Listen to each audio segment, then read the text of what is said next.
আস্তাগফিরুল্লাহ আস্তাগফিরুল্লাহ, এনাদের এই ভূতের মেয়ে রাম নাম। আমিন।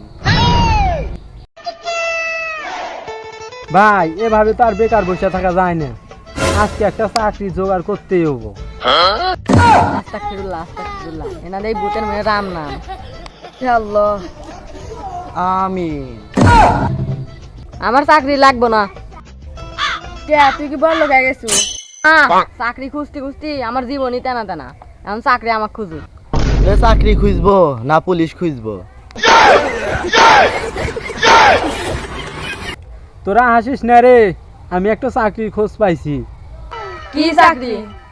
একটা কোম্পানিতে 20 জন লোক লাগবে, মাসে বেতন 20,000 টাকা। কি কস রাকিব, 20,000 টাকা? কাজ কি? সেটা জানি না। কাজ জানিস না, বেতন জানো? তুই দিন ভাই আমি শুয়ে উঠছো। আর ইন্টারভিউ দিতে গেলে কি কি জিজ্ঞায়? অনেক কিছু লাগে, যেমন তোর অভিজ্ঞতা কত। আমার অভিজ্ঞতা অনেক। কিসের অভিজ্ঞতা? বানর লাগে না, কিন্তু আমি চাইলে দিনে 12 ঘন্টা ঘুমাইতে পারি। এই অভিজ্ঞতা দিয়ে তোরা চাকরি পাবি। সে আমাকে সারা রাত নাইট গেটে চাকরি দিলাম, সারা রাত জাগতে পারবো, তারপর এসে ঘুম পারমু। চিন্তা করিস না, আমি ইন্টারভিউতে সব প্রশ্নের উত্তর দিয়ে আনবো। তা তোর পড়াশোনা কত দূর?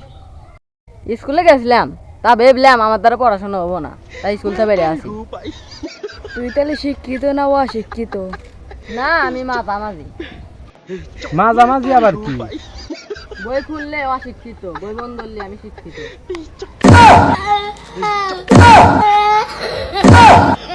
কোন চাকরির পিছনে গেলে লাভ নাই, আমরা নিজেরাই ব্যবসা করবো। কি ব্যবসা? চা বিক্রি করব। তা তোরা কেউ চা বানাতে পারিস? না তা দোকান আছে? না। কিভাবে ব্যবসা করবি? তোরা 3 জন মিলে চা বানাবি, আমি ক্যাশে হইতে টাকা করব। ও লেলে, আমরা 3 জন কাম হইরা মরমু, আর টিয়া তুই নিবি? না, আমরা 4 জন টাকা সমান সমান ভাগ করে নিব। সমান সমান? না, তোরা 3 জনের দিকে 10 টাকা করে, আমি নেব 100 টাকা। সমান ভাগ করে নেব। কারণ আমি ব্যবসার মালিক।